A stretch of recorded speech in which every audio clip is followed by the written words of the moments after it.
আসসালামু আলাইকুম। শফি 360 ইউটিউব চ্যানেলের পক্ষ থেকে সবাইকে স্বাগত জানাচ্ছি। আর সাথে আছি আমি আপনাদের টিচার শফি আহমেদ। দেখুন, ফটোশপে যে কোনো ছবির ব্যাকগ্রাউন্ড রিমুভ করা আশা করি সবাই জানেন। আর এটা নতুন করে শেখানোর কিছু নেই। হ্যাঁ, তবু কিন্তু অনেকেই আছেন যারা কিন্তু ফটোশপের ব্যাকগ্রাউন্ড রিমুভ করা সঠিকভাবে আপনারা করতে পারেন না। অনেক সময় অনেক সমস্যার মধ্যে আপনারা পড়ে যান। সেক্ষেত্রে একটা কোয়ালিটি সম্পন্ন কাজ কিন্তু আপনাদের দ্বারা হয় না। তো চলুন, আজকে ভিডিওতে আমি আপনাদের এমনভাবে খুঁটিনাটি দেখাবো যাতে ফটোশপের ব্যাকগ্রাউন্ড রিমুভ করা বা ফটোশপের মাধ্যমে ব্যাকগ্রাউন্ড যে কোনো ছবির ব্যাকগ্রাউন্ড রিমুভ করা খুব সহজ হয়ে যায় আপনার জন্য। আর আমি যেটা ব্যবহার করব আজকে ফটোশপ, সেটা হচ্ছে অ্যাডোবি ফটোশপ 2022। তো চলুন, প্রথমে আমি ফটোশপটা অন করে নিলাম, দেখতে পাচ্ছেন আমার স্ক্রিনে। এবং আমি এখানে প্রথম যে ইন্টারফেসটা আসে, আশা করি আপনারা সবাই পরিচিত আছেন। আমি এখানে ওপেনে ক্লিক করে যে কোনো একটা ছবি আমি এখান থেকে নিয়ে নিব। আমার ছবিগুলো ডেস্কটপে এখানে আছে, ডেস্কটপ থেকে একটা ছবি আমি এখান থেকে নিয়ে নিচ্ছি। মনে করুন এই ছবিটা আমি নিয়ে নিলাম। এখন এই ছবিটা যেটা ওপেন হলো, এই ছবিটাকে যেটা করব আমি ব্যাকগ্রাউন্ডটা রিমুভ করব। এখন বিষয় হচ্ছে ব্যাকগ্রাউন্ড রিমুভের ক্ষেত্রে অনেক সময় হচ্ছে আপনার ছবি দাঁড়ানো থাকতে পারে, আপনার ছবি হচ্ছে বসানো থাকতে পারে।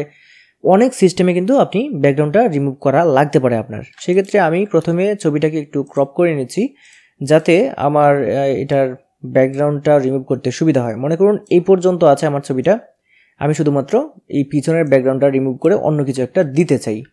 এখন মনে করুন যে পিছনে আমার কিন্তু একটা কালার ব্যাকগ্রাউন্ড থাকতে পারে, অথবা একটা সিনারি থাকতে পারে, এরকম অনেক কিছু থাকতে পারে। যেমন আমি যদি আমার এখান থেকে একটা ছবি যদি আমি নিয়ে নিই, যেমন নেচার লিখে আমি সার্চ করলাম এবং নেচারের ছবি চলে আসলো। নেচার থেকে একটা ছবি আমি এখান থেকে নিয়ে নিলাম।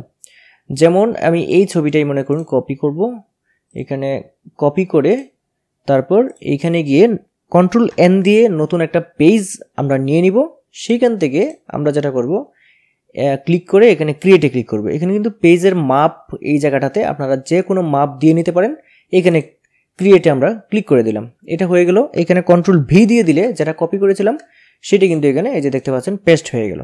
এবং এটার রেজুলেশন বেশি ভালো না, অত্যন্ত কম, সেজন্য কিন্তু এরকম ফেটে ফেটে গিয়েছে। আচ্ছা, যাই হোক, আমরা কাজ চালাতে পারলেই হলো। আর এখন যেটা করব, ব্যাকগ্রাউন্ড রিমুভের যে বিষয়টা ছিল, দেখুন যখন আমরা এই ছবিটাতে আছি, এখানে কিন্তু ছবি দুইটা, এই যে একটা, এই যে একটা। এখন যখন আমরা মেইন ছবিটাতে আছি, তখন আপনি লেয়ার প্যানেলে চলে যান। লেয়ার প্যানেলে গিয়ে দেখবেন যে এটা কিন্তু ব্যাকগ্রাউন্ড লেয়ারে আছে এবং এটা লক করা আছে। এটা কিন্তু নর্মাল লেয়ার নয়। যদি এই ছবিটাকে এই জায়গাটাতে আপনার ব্যাকগ্রাউন্ড রিমুভ করতে হয়, সেক্ষেত্রে আপনাকে এই লেয়ারটাকে নর্মাল লেয়ারে রূপান্তরিত করতে হবে। সেক্ষেত্রে এই লেয়ারটাতে জাস্ট ডাবল ক্লিক করতে হবে। তারপর এই যে দেখতে পাচ্ছেন লেয়ার চলে আসছে, এখানে লেয়ারের নাম দিতে পারবেন। এবং মুড যেটা আছে, এই মুড কিন্তু অবশ্যই নর্মাল থাকবে, অন্য কিছু না, নর্মাল থাকবে।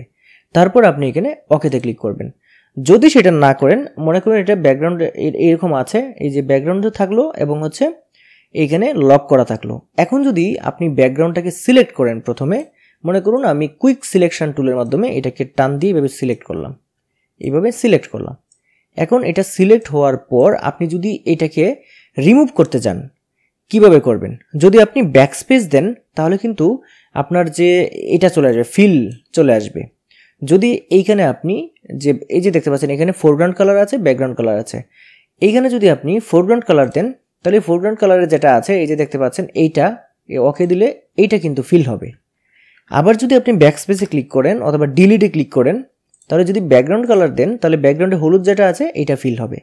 কিন্তু আপনার কিন্তু ব্যাকগ্রাউন্ডটা রিমুভ হচ্ছে না। এখন রিমুভ হবে কিভাবে? ওই যে যেটা বললাম, অবশ্যই আপনাকে এই লেয়ারটাকে নর্মাল লেয়ারে রূপান্তরিত করতে হবে, তারপর ব্যাকগ্রাউন্ডটা রিমুভ হবে। অথবা যেটা হবে, ফিল হতে থাকবে বারবার। সেই ক্ষেত্রে এইখানে যেটা আমরা করব, ব্যাকগ্রাউন্ড যেটা আছে এখানে ডাবল ক্লিক করব, ক্লিক করে এখানে নর্মাল থাকা অবস্থায় এখানে ওকেতে ক্লিক করব। এরপর এই যে সিলেকশন আছে, সিলেকশন থাকা অবস্থায় আপনি ব্যাকস্পেসে চাপ দেন, এই যে দেখতে পাচ্ছেন ব্যাকগ্রাউন্ডটা রিমুভ হয়ে গেছে। আরেকটা বিষয় হচ্ছে সিলেক্ট অ্যান্ড মাস্ক।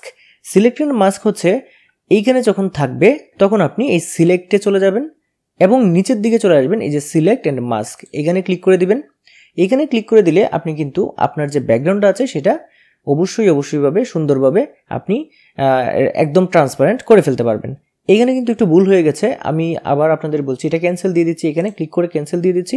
আপনি যখন সিলেকশনে থাকবেন তখন কিন্তু আপনাকে অবশ্যই এটার যে ভিতরের অংশটা, মনে করুন ভিতরের অংশটা আমি রাখতে চাচ্ছি আর বাইরের অংশটা আমি রিমুভ করতে চাচ্ছি, সেক্ষেত্রে এখন দেখুন এটা কিন্তু ছিল হচ্ছে এই যে বাইরের অংশটা সিলেকশানে। এখন যদি ভিতরের ইনভার্স সিলেকশনটা আমরা করতে চাই তাহলে Ctrl+Shift+I দিতে হবে, তাহলে ইনভার্স হয়ে ভিতরেরটা সিলেকশন হয়ে যাবে। তারপর আপনি যেটা করবেন এইখানে এই যে সিলেক্ট, তারপর হচ্ছে সিলেক্ট এন্ড মাস্ক, এটাতে ক্লিক করে দেন। ক্লিক করার সাথে সাথে দেখতে পাবেন এই যে দেখতে পাচ্ছেন বাইরের এটা কিন্তু অটোমেটিক সুন্দরভাবে এই যে ট্রান্সপারেন্সি 100% দিয়ে দিলাম, সবটা কিন্তু সুন্দরভাবে ক্লিয়ার হয়ে গেল, মানে কি রিমুভ হয়ে গেল।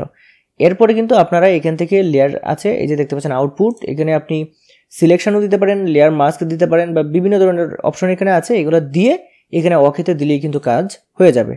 এখন বিষয় হচ্ছে যে আমি শুধু এই যে দুইটা দেখালাম এইটাই না, আরও অপশন আছে দেখুন। মনে করুন এইখানে এই যে সিলেকশনটা আছে, সিলেকশনের বাইরেরটা Ctrl+Shift+I দিয়ে আবার করলাম। করার পরে আপনি যদি এখানে চান এই যে মাস্ক অ্যাড, এটা হচ্ছে অ্যাড মাস্ক, এখানে ক্লিক করে দিন। এই যে দেখতে পাচ্ছেন মাস্ক অ্যাড হয়ে গেছে।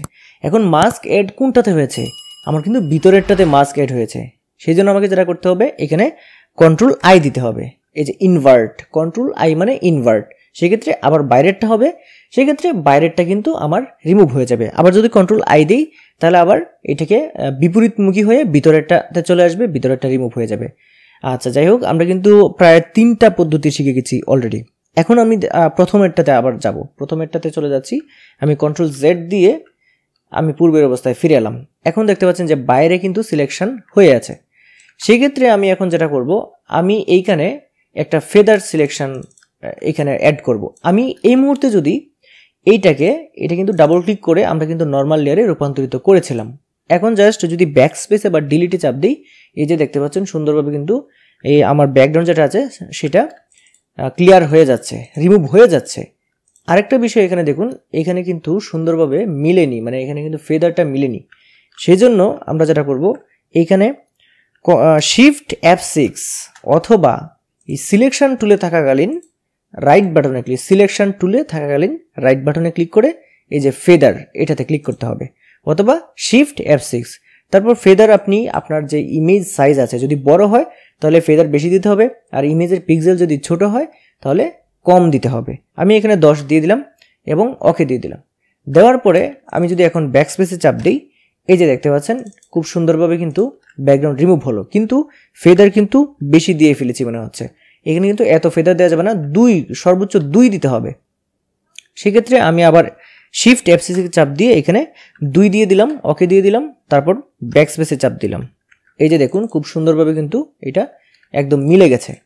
এখন আমরা যেটা করতে পারি, এখানে মুভ টুলে ক্লিক করে আমরা কিন্তু এই ছবিটাকে নাড়াতে পারি যে কোনো জায়গায়। যেমন ক্লিক করে আমরা যদি এইটাতে নিয়ে আসি, এইখানে যদি ছেড়ে দিই এবং এটাকে যদি ছোট করে দিই, এখানে যদি আমরা বসিয়ে দিই, সুন্দরভাবে কিন্তু একটা ব্যাকগ্রাউন্ড সমৃদ্ধ একটা সুন্দর একটা ছবি এডিট কিন্তু হয়ে গেল।